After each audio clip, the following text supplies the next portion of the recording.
Diyos marhain aldam mga kapadangat! Gusto nyo bang mag-unwind at mag-relax? Tara na at samahan nyo kaming pasyalan ang sumisikat na bundok sa Benguet, ang Mount Timbak.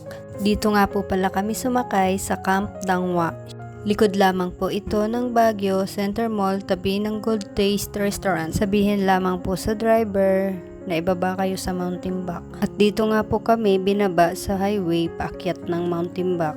Mas maganda nga po na may kontak kayo sa mismong may-ari ng transient para kayo ay masundo. 3 days po kasi bago kami umakyat ay nakapagpabook na kami.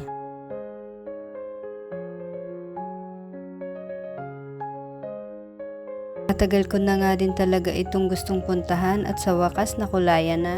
Iba din naman talaga sa pakiramdam na mapuntahan mo ang isang lugar na dati pinapangarap mo lang. Kung trip nyo po ang mag-overnight, meron din po silang kwarto. Kung trip nyo rin po ang mag-camping, meron din po silang pinaparentahan ng mga tent dito. Sa pagkain naman po, kayo na ang bahala kung kayo po ang magluluto o magpapaluto na lang. Ang swerte nga namin at sakto namang nagpakita ang sunset. Sobrang ganda naman talaga, isama mo pa ang sea of clouds. Masasabi kong sulit talaga ang pagpunta namin dito. Maaga nga kaming nagising at 5:30 AM ang call time para umakyat sa summit. 4 AM pa lang naligo na ako. O diba, tapang-tapangan lang.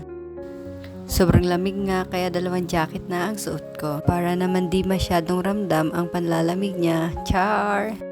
Saktong 5:40 AM nga nagsimula na kami maglakad bago mag 6 AM nakarating na kami ng summit.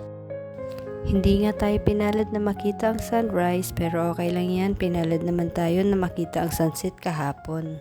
Naalala ko na naman tuloy ang unang akyat ko ng bundok. Walang sunrise kaya sabi ko di na ako uulit pero ang nangyari nasundan lang ng nasundan. Pero alam nyo, natutunan ko at turo sa akin ang bundok kahit gaano pa kalayo, kahit gaano kahirap, ilang beses ka mang madapa, magpatuloy ka pa din. At nasa dulo ang ganda at bunga ng paghihirap mo. O diba, ang dami ko nang nasabi. Kung mapapansin niyo po, madaming cruise. Ito po yung tinatawag nilang Station of the Cruise. Madami nga daw pong pumupunta dito lalo na pag mahal na araw.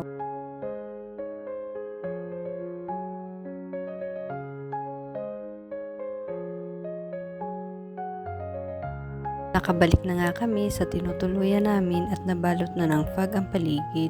Perfect para uminom ng kape. Kaya nga po pala, kung plano niyong pumunta, maganda na pong magpabook ng maagap.